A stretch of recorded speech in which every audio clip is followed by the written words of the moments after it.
सरकार ने एक बहुत ही महत्वपूर्ण निर्णय लिया है कि अब जो संविधान छपेगा उसमें सभी संविधान निर्माताओं के सिग्नेचर होंगे और वो 22 चित्र भी होंगे जो मूल संविधान में थे। माननीय प्रधानमंत्री जी को इसके लिए मैं धन्यवाद देता हूं। साथ साथ माननीय उपराष्ट्रपति धनखड़ जी को धन्यवाद देता हूं।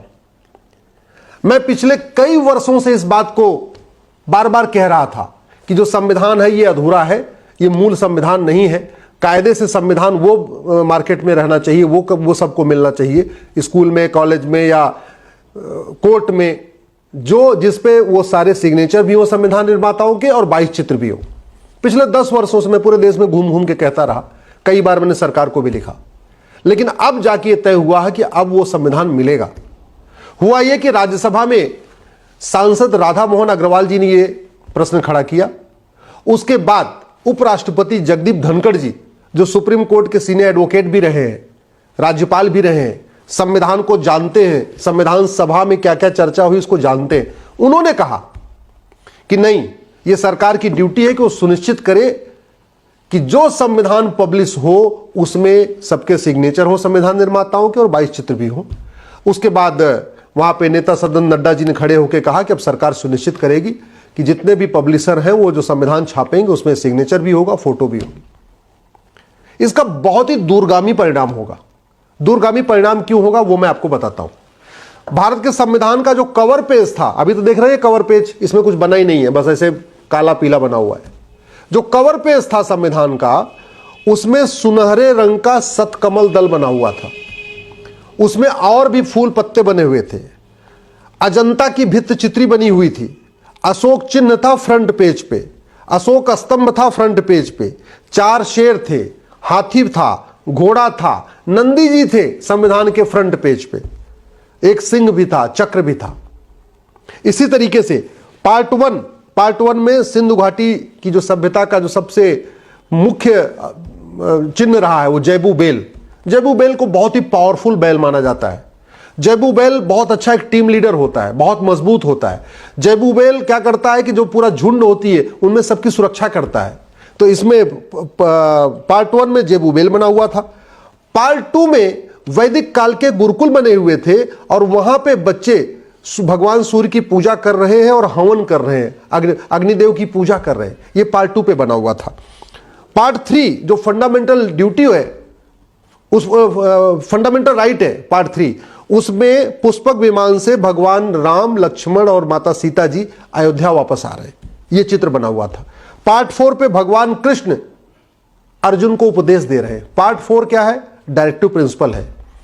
यह चित्र क्यों बनाया गया था कि जैसे भगवान कृष्ण अर्जुन को उपदेश दे रहे हैं क्या सही है क्या गलत है, वैसे डायरेक्टिव अपना ये प्रिंसिपल है, इसमें सरकार को निर्देश दिया गया कि क्या ठीक है, क्या करना है, क्या नहीं करना। तो इसीलिए वहां पे भगवान कृष्ण की फोटो है। पार्ट 5 के पहले जो चित्र था उस पे भगवान गौतम बुद्ध लोगों को ज्ञान दे रहे। पार्ट 6 के पहले जो चित्र था वो भगवान महावीर लोगों को उपदेश दे रहे। पार्ट 7 के पहले जो चित्र था उस पे सम्राट अशोक बौद्ध भिक्षुओं के साथ सनातन धर्म का प्रचार कर रहे। पार्ट 8 पे हनुमान जी माता सीता को खोजने जा रहे हैं। पार्ट 9 पे सिंहासन 32 पे राजा विक्रमादित्य बैठ के राजकाज कर रहे हैं। अब जरा सोचिए, पार्ट 9 पे सिंहासन 32 बनी है, राजा विक्रमादित्य बने। जानते क्यों? क्योंकि पार्ट 9 पंचायत है, पंचायत से रिलेटेड है। जो देश भर में पूरी पंचायतें बनती हैं, ग्राम प्रधान चुने जाते हैं, पार्षद चुने जाते हैं, उससे रिलेटेड पार्ट 9 है। तो मतलब इसमें चित्रों के माध्यम से क्या संदेश दिया गया कि जो ग्राम प्रधान है, जो पार्षद है, ये खुली बैठक बुलाएंगे एक स्थान पे, वहां सबकी समस्याओं को सुनेंगे, उसका निराकरण करेंगे। पार्ट 10 के पहले नालंदा विश्वविद्यालय बना हुआ था। पार्ट 11 के पहले राजा भरत अपने घोड़े के साथ खड़े हुए हैं। राजा भरत के नाम पे हमारे देश का नाम भारत है। दुर्भाग्य वो देखिए कि राजा भरत का भी फोटो हटा दिया। पार्ट 12 भगवान नटराज नृत्य कर रहे हैं। भगवान नटराज की पूजा दक्षिण भारत में बहुत होती है और पार्ट 12 पे भगवान नटराज का चित्र था। पार्ट 13 के पहले जो चित्र था उसमें राजा भगीरथ है, गंगा जी अवतरित हो रही हैं, महाबलीपुरम का मंदिर है, भगवान शेषनाग है और अन्य देवी देवताओं के चित्र बने थे पार्ट 13 पे। पार्ट 15 छत्रपति शिवाजी महाराज और गुरु गोविंद सिंह का चित्र था। अब जरा पार्ट 15 को समझिए। पार्ट 15 है चुनाव से संबंधित। जो देश भर में पॉलिटिकल पार्टियां बनती हैं वो पार्ट 15 के अंतर्गत बनती हैं। जो रिप्रेजेंटेशन ऑफ पीपल एक्ट बना है वो भी पार्ट 15 के अंतर्गत बना हुआ है। जो सांसद विधायक का चुनाव होता है वो पार्ट 15 के अंतर्गत होता है। तो उद्देश्य क्या था, मतलब संदेश क्या देना था कि सभी पॉलिटिकल पार्टियां छत्रपति शिवाजी महाराज और गुरु गोविंद सिंह जी के आदर्शों पर चलेंगी और आम जनता यह देखेगी कि कौन सी पॉलिटिकल पार्टी छत्रपति शिवाजी महाराज और गुरु गोविंद सिंह के आदर्शों के सबसे नजदीक काम कर रही है, कौन सी पॉलिटिकल पार्टी मनसा वाचा कर्मणा छत्रपति शिवाजी महाराज और गुरु गोविंद सिंह के कार्य को आगे बढ़ा रही, उसको वोट करेगी। लेकिन छत्रपति शिवाजी महाराज और गुरु गोविंद सिंह की का भी चित्र निकाल दिया। पार्ट 16 पे रानी लक्ष्मीबाई की फोटो थी। अब पार्ट 16 से यहां से ब्रिटिश काल शुरू होता है। रानी लक्ष्मीबाई की फोटो है, वहां से ब्रिटिश काल शुरू हो जाता है। पार्ट 17 पे महात्मा गांधी दांडी मार्च कर रहे नमक कानून के खिलाफ। पार्ट 18 के पहले नोआखाली दंगों की फोटो थी। उद्देश्य क्या था? उद्देश्य यह था कि हमारा देश बट चुका है, नोआखाली में इतना भीषण दंगा हो चुका है, इस दंगों से सीख लेते हुए भारत में ऐसी व्यवस्था बनाई जाए कि दोबारा देश का विभाजन न हो। नोआखाली दंगों का जो चित्र डाला गया था इसी उद्देश्य डाला गया था। पार्ट 19 पे नेताजी सुभाष चंद्र बोस आजाद हिंद फौज के झंडे को सैल्यूट कर रहे हैं। पार्ट 20 पे हिमालय पर्वत बना हुआ है। पार्ट 21 पे थार रेगिस्तान में सजे धजे ऊंटों का पूरा काफिला चल रहा है।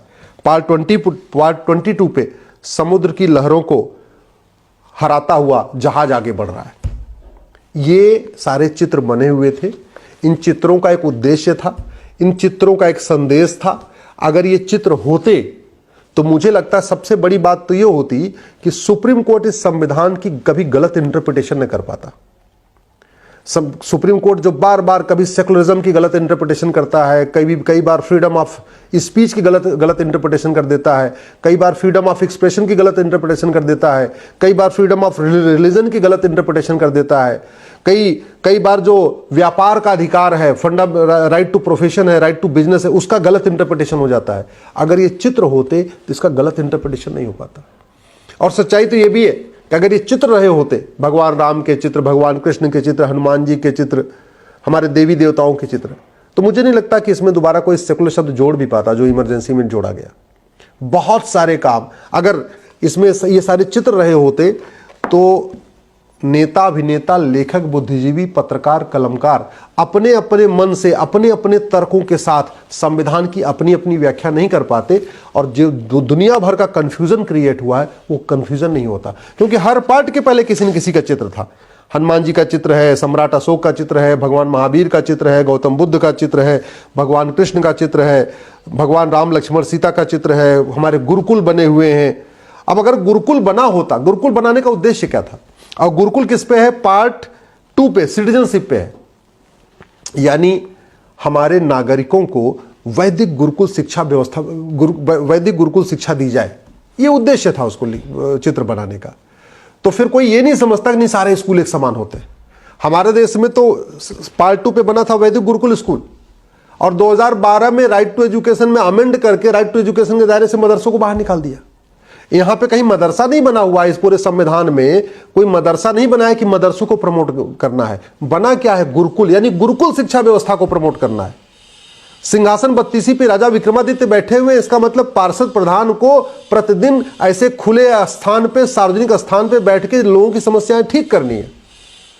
कृष्ण भगवान अर्जुन को गीता का उपदेश दे रहे हैं, उसका उद्देश्य क्या है कि सरकारें एकदम सही रास्ते पे चले, और भगवत गीता जैसे ग्रंथ को अगर इस पे चित्र बना होता तो भगवत गीता को पढ़ाने में कहीं कोई विरोध नहीं कर पाता। राम लक्ष्मण सीता की फोटो होती तो रामायण रामचरितमानस को स्कूलों में पढ़ाने में कोई विरोध नहीं कर पाता। हनुमान जी की फोटो होती तो स्कूलों में प्रार्थना में हनुमान चालीसा करवाने में कोई इसका विरोध नहीं कर पाता। बहुत नुकसान हुआ है चित्रों को हटाने के कारण। अब बड़ी खुशी है कि सरकार इस पे काम कर रही है। मेरी 10 वर्षों की मेहनत सफल हो गई। मैं माननीय प्रधानमंत्री जी को धन्यवाद देता हूं, उपराष्ट्रपति महोदय को विशेष रूप से धन्यवाद देता हूं, राधा मोहन अग्रवाल जी को धन्यवाद देता हूं कि उन्होंने संसद में मुद्दा उठाया, आदरणीय नड्डा जी को धन्यवाद देता हूं कि उन्होंने इमीडिएटली इस पे कहा कि हाँ, अब सरकार ये कदम उठाएगी। माननीय धनखड़ जी को इसलिए धन्यवाद देता हूं कि वो संविधान के जानकार हैं, संविधान विशेषज्ञ हैं, वो जानते हैं इन चित्रों का कितना महत्व है और इसके पहले भी कई बार वो पब्लिक फोरम पे कह चुके हैं। और आप लोगों को इसलिए धन्यवाद देता हूं कि आपने हमारा वो वीडियो बहुत सर्कुलेट किया, जो पिछले मैं कई वर्षों से इस पे पब्लिक फोरम पे इसको बार बार उठाता था, वो वीडियोज आपने हमारा सांसदों विधायकों तक पहुंचाया, ये बात बहुत मैक्सिमम लोगों तक पहुंची, इसके लिए मैं आपको धन्यवाद देता हूं। इसी तरीके से आइए हम सब कोशिश करते रहेंगे, मैं एक एक विषय उठाता रहूंगा, आप उन विषयों को आगे बढ़ाते रहिए, उन विषयों को सांसद विधायक तक पहुंचाते रहिए। आशा करता हूं कि जल्दी अगले 4-5 साल में जितने हमने मुद्दे उठाए हैं उन सभी मुद्दों पे काम होगा।